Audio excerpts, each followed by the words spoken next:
আসসালামু আলাইকুম।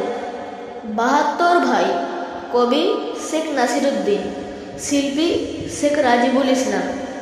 ইসলাম বাবুরা ৭২ ভাই, সবাই আমার চাচা। ভাইয়ে ভাইয়ে মিললেই গো এ ওকে দেয় খোঁচা। ওপর দিকে ফিকলে থুতু নিজের গায়ে পড়ে। ভাইয়ে ভাইয়ে দ্বন্দ্ব করে বিভিন্ন দল গড়ে। মাঝে মাঝে গ্রামগঞ্জে ধর্মসভা হলে কাফের শয়তান সেরেক বেদাতি এক অপরকে বলে। চাচা জানদের রকম দেখে বড়ই অবাক হয়। কারে ছাড়ি কারে ধরি, কার দলেতে যাই। সবাই বলে দলটি আমার নবীর তরিকাই, যেন ইসলাম ধর্মের ফেরিওয়ালা দিনকে নিলামে বিকায়। চাচা জানদের ৭২ ঝান্ডা নবীর তরিকা ভুলে, আর খিচে খাঁচে দেয় স্লোগান আল্লাহু আকবার বলে।